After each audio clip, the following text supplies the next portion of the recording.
예수께서 거기서 떠나 유대 지경과 요단강 건너편으로 가시니 무리가 다시 모여들거늘 예수께서 다시 전례대로 가르치시더니 바리새인들이 예수께 나와 그를 시험하여 묻되 사람이 아내를 버리는 것이 옳으니까? 모세가 어떻게 너희에게 명하였느냐? 모세는 이혼 증서를 써주어 버리기를 허락하였나이다. 너희 마음이 완악함으로 말미암아 이 명령을 기록하였거니와 창조 때로부터 사람을 남자와 여자로 지으셨으니 이러므로 사람이 그 부모를 떠나서 그 둘이 한 몸이 될지니라. 이러한즉 이제 둘이 아니요 한 몸이니 그러므로 하나님이 짝지어 주신 것을 사람이 나누지 못할지니라 하시더라. 집에서 제자들이 다시 이 일을 물으니 누구든지 그 아내를 버리고 다른 데에 장가드는 자는 본처에게 간음을 행하며 또 아내가 남편을 버리고 다른 데로 시집가면 간음을 행함이니라. Everyday is Sunday, 우리의 매일을 썬데이로 세팅하라. 할렐루야. 오늘 말씀을 통해서 0점이 조절되는 귀한 은혜가 있기를 주님의 이름으로 축복합니다. 지난해 가을 저는 30여 명의 청년들과 함께 팀 켈러 목사님이 쓴 결혼을 말하다 라는 책의 북클럽을 함께 진행을 했습니다. 부족하지만 제가 결혼 15년 차인 사람으로서 청년들과 함께 책의 내용을 중심으로 결혼을 어떻게 준비하고 어떻게 이해해야 할지 나누는 유익한 시간이 되었는데요. 저자인 팀 켈러 목사님은 번화한 도시가 아닌 조용한 시골에서 생활하시다가 1989년도 뉴욕의 맨해튼 한 중심의 리드머 처치를 개척하셨죠. 개척 후에 빠르게 부흥했는데요. 개척 후 4,000명이 넘어가는 그 성도 수를 가졌을 때 3,000명의 성도가 미혼이었다고 합니다. 가만히 그 청년들과 대화하고 상담하다 보니까 청년들의 결혼관이요, 서구의 물질적이고 인본주의적인 요소에 상당히 물들었다. 정말 건강한 신앙 가치관에 기준된 결혼관을 갖지 못했다. 이것을 발견하게 됩니다. 그래서 몇 번의 결혼에 대한 강의를 진행을 하고 그것들을 책으로 묶어서 발간한 것이 바로 결혼을 말하다라는 책이죠. 여러분, 1990년대 뉴욕이나 오늘날 서울이나 청년들의 결혼에 대한 잘못된 시각은 상당합니다. 왜 그렇습니까? 그 결혼에 대한 기준이 이 성경이 말하는 말씀이 아니라 자기이기 때문입니다. 자기 관점과 자기 기준으로 생각하고 판단하기 때문입니다. 그런데 그가 말하는 자신의 기준이 바로 세상 풍조에 물든 자신의 기준, 잘못된 시각인 것이죠. 먼저는 자기가 모든 것을 결정할 수 있다라고 생각하는데 결혼도요, 그리고 또 이혼도, 그 모든 만남도 다 자기가 결정할 수 있다라고 말하는 것이 바로 성경의 시대나 지금이나 세상 풍조에 크게 영향받은 사람들의 생각입니다. 여러분, 굉장히 두드러지게 나타나는 그러한 모습이 먼저는 자기 결정권을 굉장히 중요시하는 것입니다. 무엇보다도 이 결혼에 대해서 또한 모든 관계에 있어서 내 생각과 판단으로 그 결정을 진행하는 것입니다. 오늘날 서점에 나오는 많은 책들을 봐도요, 여러분, 결혼에 대해서 제목만 이렇게 검색해도 베스트셀러 상단에 나오는 책들 이렇습니다. 결혼은 신중하게, 이혼은 신속하게, 결혼할까요? 전략적 결혼, 그런 책들이 세간의 관심을 끌어요. 다 자기 판단과 결정이 기준이 된다라는 것인데, 그러한 전제인데 그 판단이 어디에 영향을 받았나? 바로 세상 풍조입니다. 세상적인 물질적인 인본주의적인 가치에 영향을 받은 내 판단, 내 가치에 따라서 결정한다라는 생각이 있기 때문에 잘못된 시각이 형성되는 것이죠. 여러분, 결혼에 관해서는 우리가 기준을 분명히 잡아야 하는 것은 결혼은 하나님께서 제정하신 제도이기 때문입니다. 결혼에 대한, 인간관계에 대한 성경적인 가치관을 우리가 그 원리를 배우고 형성해야 하는 이유가 여기 있습니다. 하나님께서 제정하신 유일한 두 가지의 제도, 바로 가정과 또한 교회죠. 그래서 결혼에 대한 우리가 바른 가치관을 또한 형성하기를 소망합니다. 성경은 많은 비유로 교회와 그리스도의 관계를 신부와 신랑의 관계로 비유함을 그립니다. 이 땅에서 우리가 경험하는 아름다운 연합의 관계 속에서 하늘의 그 영광스러운 혼인잔치의 기쁨을 맛보며 사모하며 이 신앙의 길을 걸어갈 수 있는 것이죠. 또 결혼에 대한 잘못된 시각을 한 가지 더 말하자면은 결혼하면 불행해질 것 같다라는 막연한 생각입니다. 결혼하면 소중한 내가 너무나 소중한데 왜 배우자를 위해서 자녀를 위해서 희생을 해야 한다. 그래서 나는 소진되고 불행해질 것 같다라는 생각이죠. 그래서 여러분 왜 결혼은 해도 후회하고 안 해도 후회한다라는 말 속에도 그러한 시각이 깔려 있는 것이죠. 하지만 하나님께서 결혼을 만드시고 첫 번째 결혼을 친히 주재하셨을 때 에덴에서 아담과 하와가 처음 만났을 때 아담이 하와를 보고 마침내 드디어라는 탄성과 감탄사를 내뱉으면서 너는 내 뼈 중에 뼈다 씨를 쏟아내었죠. 하나님이 만드신 결혼을 통해서 여러분 받는 분명한 영적인 유익이 있습니다. 그렇기 때문에 그 유익으로 말미암아 그로 인한 정서적인 유익, 경제적인 유익 같은 현실적인 유익도 따라옵니다. 그것들이 결혼으로 인해서 손해본다는 막연한 생각을 덮을 수 있는 것이죠. 하지만 세상 풍조는요, 높은 이혼율을 제시하면서 결혼에 대한 불행한 이미지를 더 씌웁니다. 그러니까 실패하기 전에 혼전 동거라도 해보라고 부추기기 일쑤죠. 하지만 성경이 그런 것을 동의하지도 않지만 혼전 동거는 결혼보다 더 심각한 피해를 불러온다는 것은 여러 가지 사례와 자료들이 실제로 증거하고 있습니다. 제가 이 아침에 결혼에 대해서 또 모든 관계에 대해서 상세히 다루기는 어렵겠지만 오늘 말씀을 통해서 주님께서 가르쳐 주신 결혼에 대한 성경적인 가치관과 원리에 대해서 관계에 대한 기본적인 사항에 대해서 함께 점검할 수 있기를 원합니다. 오늘 본문은 부부 사이의 관계에 대해서 말하고 있습니다.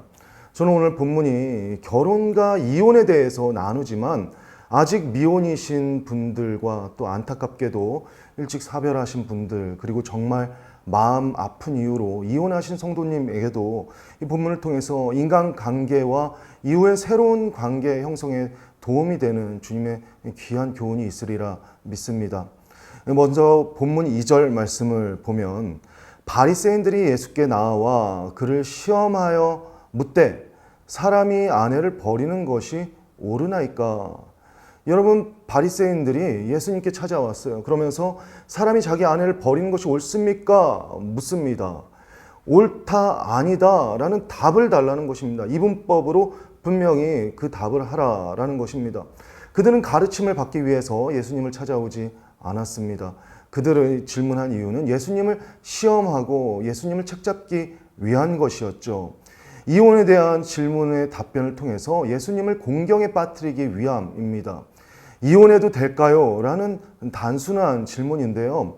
여러분 이것이 왜 함정이 됩니까? 예수님이 만약에 이혼해도 된다라고 말씀하신다면은 연약하고 소외된 자들을 돌아보고 사랑하라는 주님의 가르침이 힘을 잃어버려요. 주님이 모순되게 되는 것이죠.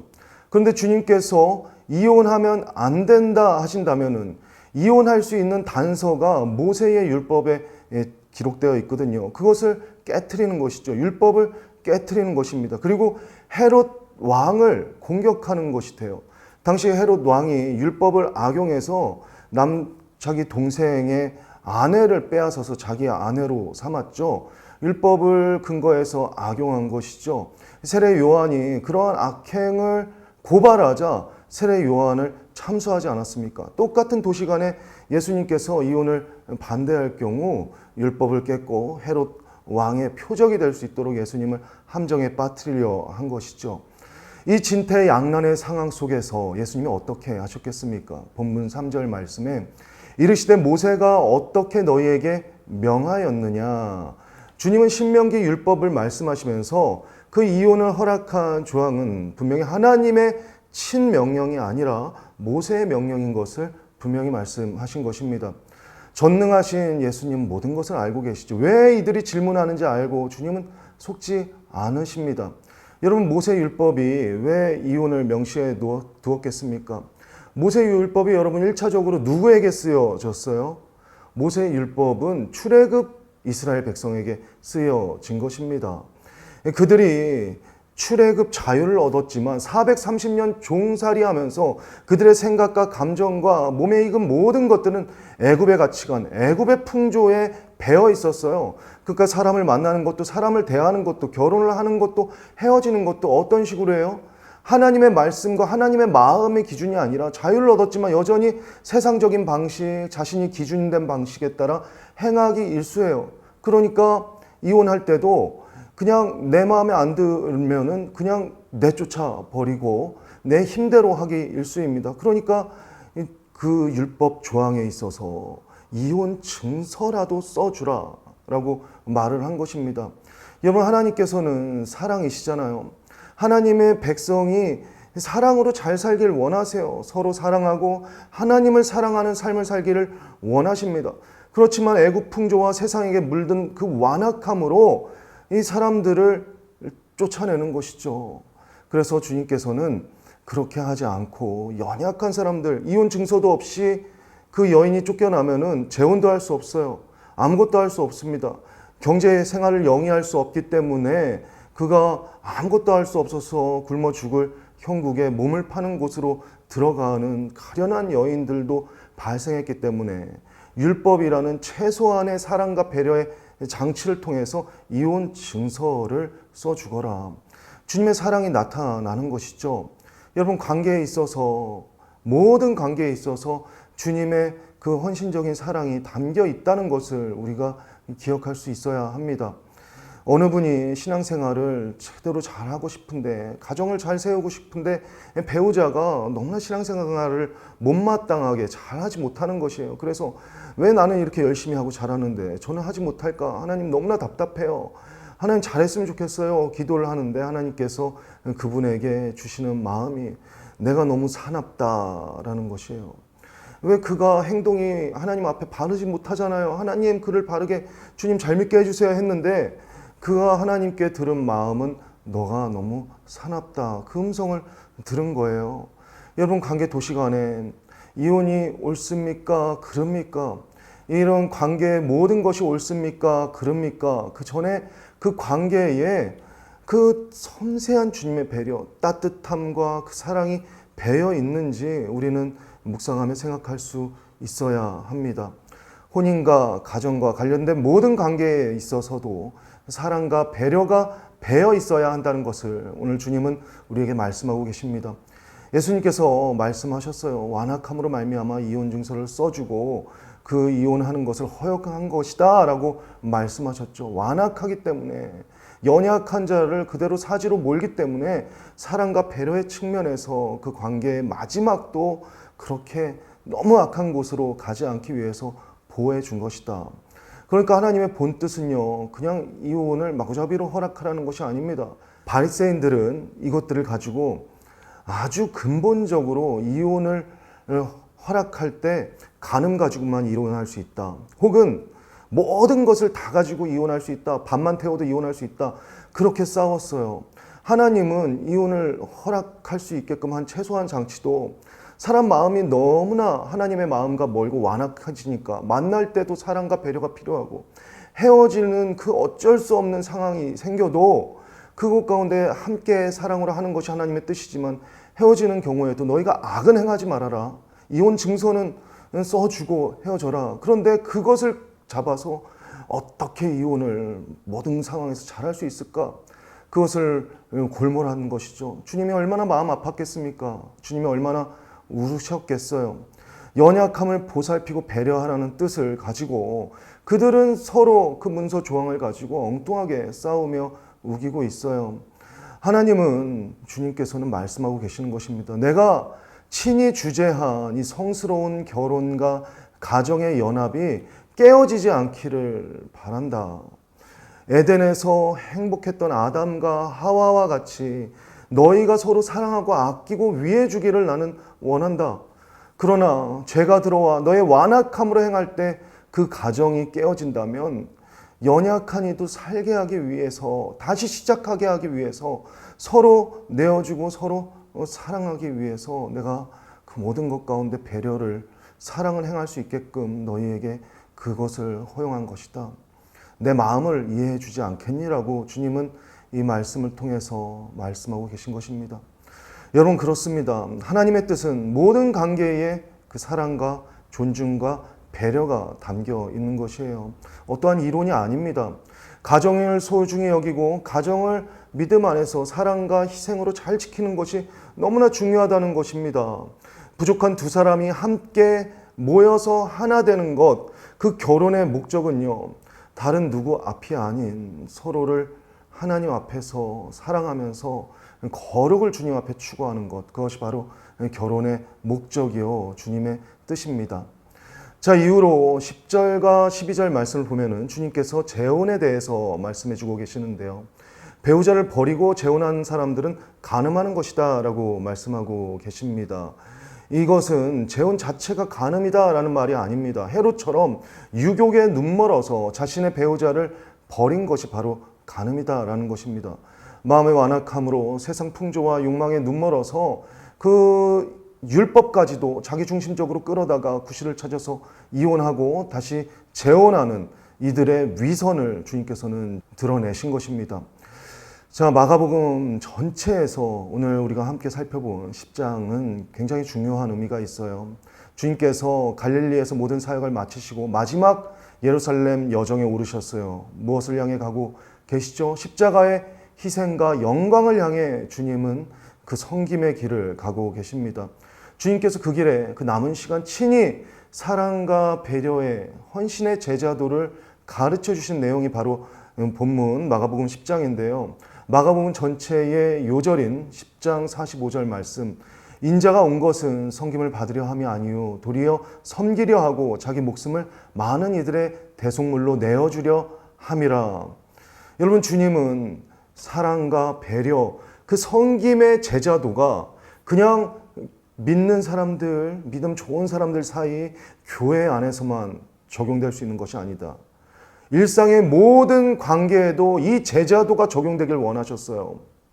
가정에서도, 가장 가까운 관계 도식인 결혼에서도, 또한 헤어짐에서도, 다시 만남에서도 이 사랑과 희생, 이 배려의 제자도가 적용돼야 한다는 것을 우리에게 친히 깨우쳐 주신 것입니다.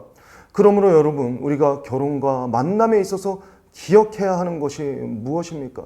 중요한 것이 무엇이에요? 세상이 말하는 그 유익을 따지고 내 뜻에 어떻게 잘 결정하냐, 그것이 우선입니까? 그것이 중요한 것입니까? 아닙니다. 내가 만나는 관계, 내가 하는 결혼, 내가 유지하는 그 배우자와의 관계, 그 모든 것 가운데 나는 오늘 십자가의 사랑과 희생을 그것 가운데 담아내고 있는가? 함께 사랑하면서 서로 부족함을 채워주면서 주님을 바라보고 있는가? 그것이 바로 하나님께서 관계 가운데 우리에게 요구하시고 배워나가기를 원하시는 바이시죠. 사랑하는 성도 여러분, 아직 미혼이십니까? 예비하신 만남의 축복이 여러분의 삶 가운데 있으시기를 축복합니다. 또 부부로 생활하시는 성도님들 계십니까? 주님 안에서 여러분의 가정이 행복하시기를 축원합니다. 그리고 혹시라도 인생에서 정말 마음 아픈 사정 때문에 이혼하신 성도님들 계십니까? 여전히 나를 사랑하시고 그 헤어짐의 모든 단계에서도 섬세한 최소한의 사랑의 장치로 그 영혼을 보살피기를 원하시는 주님의 사랑을 묵상하시면서 힘을 내시기를 바랍니다.